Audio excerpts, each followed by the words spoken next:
Welcome प्यारे प्यारे बच्चों।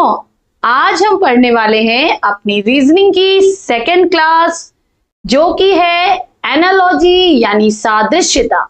इससे 10 से 12 क्वेश्चंस आते हैं बच्चों एनएमएस में। साथ ही आपके नवोदय, अटल और श्रेष्ठा में भी इससे क्वेश्चंस आते हैं। इसके अलावा आगे की क्लासेस में जब आप पॉलिटेक्निक या बीटेक कोई भी परीक्षा देंगे तो वहां पे रीजनिंग के क्वेश्चंस जरूर आते हैं। तो ये पढ़ाई बच्चों केवल आज की नहीं है, आपके आने वाले जीवन में हर परीक्षा की तैयारी है। तो मेरे साथ जुड़े रहने के लिए इस चैनल को सब्सक्राइब कर लें, वीडियो को लाइक करें और अगर आपको कुछ भी मुझसे बात करनी है तो कमेंट बॉक्स में कमेंट जरूर करें, या अगला वीडियो आपको किस टॉपिक पे चाहिए तो उस पर भी आप कमेंट कर सकते हैं। तो आज का हमारा टॉपिक है सादृश्यता। इसमें हम क्या करेंगे, दिमागी कसरत करेंगे और उसके साथ ही मजेदार खेल के जरिए हम इसको सीखेंगे और यहाँ पर हम कुछ ट्रिक्स को भी जानेंगे। आइए देखते हैं। सबसे पहले समझना होगा कि सादृश्यता यानी एनालॉजी होती क्या है बच्चों। तो सादृश्यता या एनालॉजी क्या है? सादृश्यता का आसान मतलब है समानता, है ना, यानी सिमिलैरिटी, यानी एक जैसा रिश्ता। ठीक है, जैसे कि मान लीजिए कि आप भाई हैं और आपकी एक बहन है, ठीक है, और आपके चाचा का भी एक लड़का, उसकी भी एक बहन है। तो यानी आपके पापा और चाचा के बच्चों में ये सिमिलरिटी हो गई कि पापा के बच्चे में भी एक बेटा एक बेटी है और चाचा के बच्चे में भी एक बेटा एक बेटी है। तो इसी को हम कहते हैं सादृश्यता। बहुत ही इजी तरीके से हम समझेंगे। तो इस खेल में हमें दो चीजों के बीच का रिश्ता यानी रिलेशन खोजना होता है कि क्या रिलेशन है। जो रिश्ता पहली जोड़ी में होता है बिल्कुल वही रिश्ता दूसरी जोड़ी में लगाना होता है। जैसे ए का जो रिश्ता बी से है तो ए के तुरंत बाद क्या आता है, बी। वही रिश्ता सी का डी से है क्योंकि सी के तुरंत बाद क्या आता है, डी। तो इसी तरह से हमको आगे के क्वेश्चंस को सॉल्व करना है। अब इसमें कई टाइप्स होते हैं बच्चों। तो जो पहला टाइप है हमारा वो है शब्द सादृश्यता यानी वर्ड एनालॉजी। ठीक है, यहां पर क्या करना है, हमें सामान्य ज्ञान की थोड़ी समझ रखनी होगी और शब्दों की भी समझ रखनी होगी। तो इसके लिए बच्चों हम क्या करते हैं, जैसे विलोम शब्द, समानार्थी शब्द यानी पर्यायवाची, और राज्य राजधानियां, कोई देश है उसकी करेंसी क्या है, ठीक है, कोई देश है उसकी राजधानी क्या है, इस तरह से, या कोई शहर है उस पर बहने वाली नदी है। तो इस टाइप के रिलेशंस जो हैं वो यहाँ पर हमको देता है शब्दों के माध्यम से। तो हमें पहले वाले ग्रुप में रिलेशन खोजना होता है और दूसरे वाले ग्रुप में इसको लगाना होता है, जैसे देश राजधानी, औजार कामगार और विलोम और समानार्थी शब्द। यहां पर देखिए दिया दया कृपा। तो दया और कृपा एक तरह से समानार्थी हैं। तो असुर का क्या होगा, तो असुर का समानार्थी क्या हो सकता है बच्चों, तो यहाँ पे देखिए दिया हुआ है दैत्य। तो असुर का समानार्थी हम क्या लिख सकते हैं, दैत्य या राक्षस भी हो सकता था, जो भी हमारे ऑप्शन में हो उसको हम लिख सकते हैं। चलिए अब दूसरी टाइप की जो आती है वो आती है हमारी अक्षर सादृश्यता और तीसरी टाइप आती है हमारी संख्या सादृश्यता। ठीक है, तो पहले हम देखते हैं अक्षर सादृश्यता। तो अक्षर सादृश्यता यानी लेटर एनालॉजी, इसमें A to Z अक्षरों की छलांग का पैटर्न होता है, जैसा हमने पिछले वीडियो में पढ़ा था बच्चों, बिल्कुल वैसा ही। जैसे यहाँ पे कह रहा है कि B, तो B के बाद क्या आता है, C, ठीक है, और तो यहाँ पे D के बाद क्या आएगा, E, ठीक है। तो यहां पर बच्चों केवल और केवल पहले वाले अक्षर में एनालॉजी दिखाई गई, दूसरे वाले अक्षर से कोई मतलब नहीं है। तो हमें इसमें भी वही खोजना था। तो डी के बाद तुरंत क्या आता है, ई आता है, ठीक है, और इस पी वाई से कोई मतलब नहीं है। तो ऐसे भी क्वेश्चंस बन सकते हैं कि केवल और केवल फर्स्ट लेटर से ही एनालॉजी हमें खोजनी हो। अब दूसरा टाइप जो हमारा था संख्या सादृश्यता यानी नंबर एनालॉजी। तो यहाँ पे क्या होता है, यहाँ पे गणित के जादू का इस्तेमाल होता है, जैसे जोड़, घटाना, गुणा, भाग, वर्ग, घन इत्यादि। ठीक है, जैसे 5 का जो रिलेशन 25 से है तो 5 का क्या होता है, वर्ग होता है 25, यानी अगर हम 5 गुणे 5 करें तो क्या आता है, 5वां 25, तो 5 का वर्ग होता है 25। तो यहाँ पे 11 दिया है तो 11 का वर्ग क्या हो जाएगा, 11 गुणे 11 यानी 121। तो यहाँ पे हमने क्या लिखा, 121। ठीक है, अब आइए फटाफट से एक छोटा सा रिवीजन कर लेते हैं। ठीक है, तो क्या रहा, सादृश्यता यानी समानता खोजना। सबसे पहले हम शब्दों में खोजेंगे। इसमें क्या आएगा, जीके आएगा, राज्य राजधानी या देश राजधानी आएगी, या समानार्थी या विपरीतार्थी शब्द आएंगे, यानी एनोनिम और सिंटोनिम्स आएंगे। ठीक है। और सेकेंड टाइप जो हमारा अक्षर का है, तो अक्षर में A to Z की छलांग होगी या तो कोई पैटर्न को फॉलो किया जाएगा, जिसको हमने पिछले वीडियो में समझा था। फिर है थर्ड नंबर संख्या की एनालॉजी। इसमें क्या होता है, इसमें प्लस माइनस मतलब आपका जोड़ घटाना, गुणा भाग वर्ग और घन आते हैं। इसके अलावा बच्चों अगर आप नवोदय कक्षा 5 की तैयारी कर रहे हैं तो उसमें एक और टाइप आता है जिसको हम कहते हैं आकार की जो है वो एनालॉजी। ठीक है। आकार, उसमें आकार दिया होता है, जैसे त्रिभुज है उसको उसने ऐसे बना दिया, तो यानी एक आपकी रेखा बढ़ा दी, तो अगले में अगर पंचभुज दिया है तो वो क्या बन जाएगा, षटभुज बन जाएगा। तो कभी कभी एनएमएस में भी ऐसे 2-4 क्वेश्चंस डाल देता है, लेकिन चूंकि ये बहुत इजी होता है तो आप कर ले जाएंगे। ठीक है। आगे जब हम बुक से क्वेश्चंस को सॉल्व करेंगे तो उसको भी वहां पे सॉल्व करेंगे। आइए अब कुछ प्रैक्टिस कर लेते हैं अपने क्वेश्चंस की। तो पहला क्वेश्चन है हमारा, आम का जो रिलेशन फल से है वो आलू का किससे होगा। तो आम क्या है बच्चों, आम एक फल है जिसको हम खाते हैं। तो आलू क्या है, पहले तो हमें पता है कि आलू सब्जी है, तो हम ऑप्शन में ढूंढेंगे सब्जी। अब सब्जी तो यहाँ पे है नहीं ऑप्शन में, तो और क्या दिया है, जड़, तना, फल, फूल। तो हमने पढ़ा है बच्चों कि आलू एक भूमिगत तना है, तो राइट आंसर क्या हो जाएगा हमारा, ऑप्शन 2 तना। ठीक है, भूमिगत तना है आलू, इसलिए हम लिख देंगे तना। और आम क्या है, आम फल होता है पेड़ का। ठीक है, तो चाहे आप फल सब्जी का रिलेशन दे दे या फल और तने का रिलेशन दे दे। ठीक, चलिए नेक्स्ट क्वेश्चन हमसे कह रहा है घड़ी समय। तो घड़ी क्या नापती है, समय। तो तापमापी क्या नापेगा बच्चों, यानी ये देखिए थर्मामीटर बना हुआ, तो क्या नापता है, ये ताप ही तो नापता है, हमारा टेम्परेचर नापता है ना। इंग्लिश में हम देखेंगे तो टेम्परेचर नापता है। तो राइट आंसर क्या हो जाएगा, ऑप्शन 4 हमारा राइट आंसर हो जाएगा बच्चों। अगर बच्चों आपको वीडियो अच्छी लग रही है तो प्लीज वीडियो को लाइक करें, चैनल को सब्सक्राइब करें और कमेंट बॉक्स में कमेंट जरूर करें कि अगला वीडियो आपको किस टॉपिक पे चाहिए। फिर कह रहा है कि पक्षी का संबंध घोंसले से है तो घर का संबंध किससे है। अब पक्षी किस में रहता है, घोंसले में, यानी पक्षी का घर क्या है, घोंसला।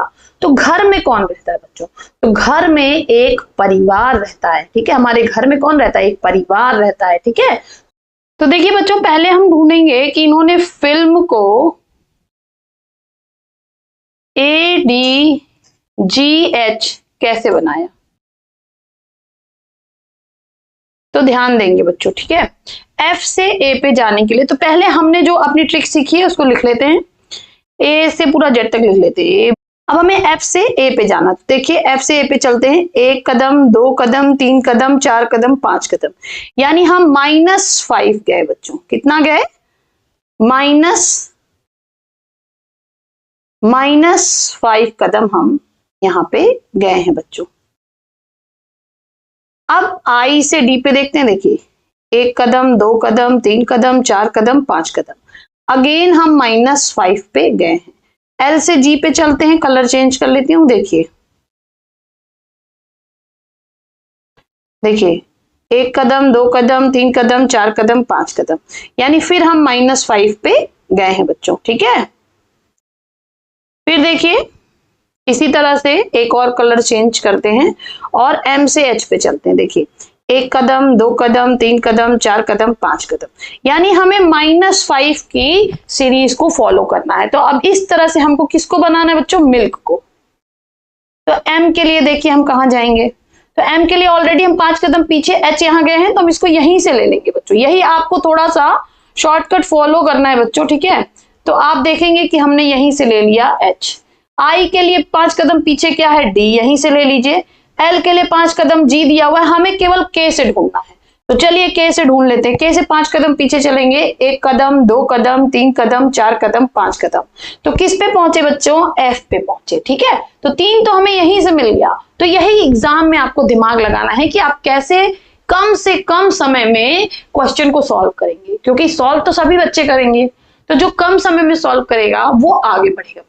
ठीक है, तो यहाँ पे हमारा आंसर क्या हो जाएगा, HDGF, जो कि है ऑप्शन 3। ठीक है, ओके, समझ में आया। चलिए आगे बढ़ते हैं। देखिए बच्चों 5th क्वेश्चन फिर से हमारा वैसे ही है, KMF और इसको बनाया इन्होंने LLH। उसी तरह में RMS को बनाना। तो सबसे पहले हम ढूंढेंगे कि KMF से हम LLH कैसे बनाएंगे। तो K से L पे जाना है, तो K से L पे जाएंगे तो IJKL यानी +1 की सीरीज गई है। किसकी गई है बच्चों? +1 की सीरीज हमारी गई है। फिर M से हमें L पे जाना है, तो M के पीछे L आता है, तो यानी -1 गया है। क्या गया है? -1। ठीक है, कलर चेंज कर लेते हैं, थोड़ा ज्यादा समझ में आएगा। तो यहाँ पे हम क्या गए हैं? -1 गए हैं। ठीक है, अब F से H पे जाने के लिए फिर से हम देखिए FGH +2 गए हैं, तो यानी +1 -1 फिर +2, ये सीरीज है हमारी। ठीक है, क्या सीरीज निकली हमारी? +1 -1 फिर +2। तो अब हमें निकालना है किसका बच्चों? अब हमें निकालना है, देखते हैं, RMS का। तो R से +1 जाएंगे हम, तो R के बाद क्या आता है? S। तो यहाँ पे हमारा क्या आ गया? S। M से -1 जाना, तो यहाँ ऑलरेडी L दिया हुआ है, तो आप डायरेक्ट L लिख लीजिए, कुछ करना ही नहीं है आपको। फिर यहाँ पे S दिया है, S से हमें +2 जाना है, तो STU। ठीक है, तो यहाँ हम पहुंचे कहाँ पे? U पे। S के बाद देखिए क्या है? T फिर U, दूसरा अक्षर क्या है? U। तो यहाँ पे हमने क्या फॉलो किया? यहाँ पे हमने फॉलो किया +1 -1 और +2 का सीरीज। ठीक है, तो राइट आंसर हमारा क्या हो गया? SLU। तो राइट आंसर लगाएंगे ऑप्शन 2 SLU। YTOJ को इन्होंने बनाया है XSNI, तो हम यहाँ पे लिख लेंगे YTOJ। बना क्या है? XSNI। तब हमें देखना है कि कैसे बना हुआ है। ठीक है, तो देखिए Y से हम -1 यानी 1 पीछे जाएंगे तो XY होता है ना, तो Y के पहले क्या आता है? X। इसी तरह T के पहले क्या आता है? S। ST होता है, तो T के पहले क्या आता है? S -1। N के बाद O आता है, तो यहाँ भी -1, और I के बाद J आता है, यहाँ भी -1, यानी हमें -1 की सीरीज फॉलो करनी है। तो बहुत सीधा सीधा है बच्चों। तो W के पहले क्या आएगा? तो W के पहले आपका आ जाएगा V है ना। तो अब आप देख पा रहे हैं V किस में? ऑप्शन 1 में, तो यही हमारा राइट आंसर हो जाएगा। पूरा सवाल हल करने की जरूरत आपको नहीं पड़ेगी एग्जाम में, लेकिन यहाँ पे हम पूरा सवाल हल करेंगे। R के पहले क्या आएगा? R के पहले आपका आ जाएगा Q। उसी तरह M के पहले क्या आएगा आपका? M के पहले आएगा L, और H के पहले क्या आएगा? G। तो भी हमारा आंसर क्या होता है? ऑप्शन 1। ओके, लेकिन एग्जाम में आप क्या करेंगे? जैसे ही आपको पहला लेटर मिला और आपको पता चला कि ये आंसर है, तो आगे का आप सॉल्व नहीं करेंगे। ठीक है, आप फटाक से आंसर लगा के नेक्स्ट क्वेश्चन पे चलेंगे बच्चों। नेक्स्ट क्वेश्चन देखिए, 3 का कह रहा है 243 से जो रिलेशन है वो 5 का किससे होगा। तो 3 से 243 पे हम कैसे जाएंगे? तो देखिए पहले हम क्या करते हैं, 243 को यहाँ पे वो कर लेते हैं अभाज्य गुणनखंड। 3 से काटेंगे, 8 त्रिक 24, 3 निकलने 3। ठीक, फिर 3 से काटेंगे, 3 दूनी 6, 3 सते 21, फिर 3 से काटेंगे, 3 नवा 27, फिर 3 से काटेंगे, 3 आ गया, फिर काटेंगे 1। यानी 3 का अगर हम 5 बार गुणा करें, यानी यहाँ पे क्या है? 3 पे घाते 5। क्या है बच्चों? 3 पे घाते 5 है यहाँ पे, यानी 3 का गुणा 5 बार किया जाएगा तो 243 आएगा। तो यहाँ पे 5 के बाद यहाँ पे क्या आना चाहिए? 5 का घाते 5, यानी 5 का गुणा हमें 5 बार करना है। तो 5 का गुणा हम 5 बार करेंगे। देखिए 5 गुणे 5 गुणे 5 गुणे 5 गुणे 5, तो क्या आ जाएगा? देखिए 5 25 है ना, और 25 25 125 यहाँ आ गया, गुणे 5 25, तो 125 में 25 का गुणा कर लीजिए। तो 125 में 25 का गुणा हम करेंगे, तो देखिए 5 25 के 5 हासिल लगा आपका 2, 5 दूनी 10, 2 12 के 2 हासिल लगा 1, 5 करने 5 और 1 6। ठीक, अब इसमें आपको फिर से 2 से गुणा करना है। तो 2 25 10, 1 कैरी हो गया, 2 दूनी 4, 1 5, 2 1 करने 2, तो ये आ गया 5 2 6 5 11 के 3 1 2 5। तो राइट आंसर हमारा क्या हो जाएगा? ऑप्शन 4 3 1 2 5, यानी 3125। देखिए बच्चों नेक्स्ट क्वेश्चन में कह रहा है 1 का जो अनुपात 1 से है वो 25 का किससे होगा। तो यहाँ पे या तो ऑप्शन में 25 होना चाहिए था, 25 तो है नहीं, तो हम लिख सकते हैं 1 का वर्ग भी क्या होता है? 1। तो यहाँ पे हम क्या लिख सकते हैं? 25 का वर्ग, और 25 का वर्ग क्या होता है? हमें पता है 625। ठीक है, 25 का वर्ग क्या होता है 625। तो ऑप्शन 2 जो है ये हमारा सही हो जाएगा। कैसे मैंने निकाला 25 का वर्ग, आप देखेंगे तो वर्ग निकालने की हमारी एक ट्रिक होती है बच्चों, जिसमें पीछे 5 होता है तो उसको हम कहते हैं एकाधिकेन पूर्वेण। तो एकाधिकेन पूर्वेण यानी 2 और उससे एक अधिक यानी 3, ठीक। और इधर क्या लिख देते हैं 5 का वर्ग सीधे सीधे 25। अब 2 तिहाई 625, ये हो गया हमारा आंसर, ठीक है। तो इस तरह से आप इकाई के स्थान पे अगर 5 किसी का भी वर्ग आप सेकंडों में निकाल सकते हैं। नेक्स्ट देखिए हमें कह रहा है कि 6 का जो रिलेशन 18 से, तो 6 तिरिक 18, तो 4 तिहाई यहाँ क्या होना चाहिए था 12, वो तो है नहीं, तो यानी कुछ और रिलेशन है। तो हम अगला रिलेशन ट्राई करते हैं। देखिए अगला रिलेशन 6 और 18 का क्या बना सकते हैं। तो अगर हम 6 का वर्ग करें तो आएगा हमारा 6 के 36 और इसका आधा कर दे तो क्या आ जाता है 18, ठीक है। तो ये भी एक रिलेशन हो सकता है, तो इसको ट्राई करते हैं। तो 4 का वर्ग करेंगे तो क्या आएगा 4 चौके 16 और 16 का आधा करेंगे तो क्या आ जाएगा 8। ऑप्शन में 8 दिया है तो यही हमारा राइट आंसर हो जाएगा। तो ऑप्शन 3 जो है सही हो जाएगा। ऐसे ही आपको कुछ ना कुछ ऊल जलूल बच्चों लगाना है, ठीक है। पहले तो हमने सीधा सीधा देखा 6 तिरिक 18, तो यहाँ पे अगर 12 होता तो वो आंसर हो जाता, लेकिन वो था नहीं, तो हमने कुछ और ढूंढा। 6 का वर्ग करिए, 6 में कुछ जोड़िए, 6 में कुछ घटाइए, तो इस तरह से भी बच्चों आप कर सकते हैं।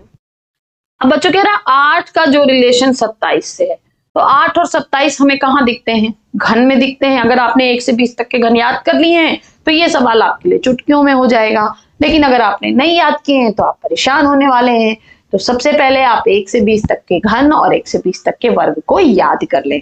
तो देखिए 8 किसका घन होता है, तो 8 होता है 2 का घन। उसी तरह 27 किसका घन होता है, 3 का घन होता है, यानी एक नंबर ज्यादा के घन को हमें लिखना है। 64 किसका घन होता है बच्चों, 4 का घन होता है। 64 किसका घन होता है, 4 का, तो इससे एक कम यानी यहाँ पे 3 का घन लिखना है। तो 3 का घन क्या है बच्चों 27, हमें पहले से पता है, तो यही हमारा आंसर हो जाएगा। बहुत ही इजी क्वेश्चन था। अगर आपको ये याद था कि 1 से 20 तक का घन क्या है, ठीक है। तो आज के लिए आपको शाबाशियां मिलती हैं कि आप इतने समय तक मेरे साथ जुड़े रहे, आपने पूरी वीडियो देखी, आपने हर एक टॉपिक को समझा, फिर उस टॉपिक से रिलेटेड हमने क्वेश्चन को सॉल्व किए। इसके ज्यादा से ज्यादा क्वेश्चंस हम सॉल्व करेंगे जैसे ही हमारी न्यू बुक जो है वो आती है हमारे हाथ में, राघव प्रकाशन की, जिसमें हमने भी कुछ अपना एड ऑन किया हुआ है, तो उससे फिर हम फटाफट से क्वेश्चंस को सॉल्व करेंगे। तब तक के लिए पढ़ते रहिए, आगे बढ़ते रहिए और लास्ट में बच्चों सब्सक्राइब भी करते रहिए। बाय बाय बच्चों।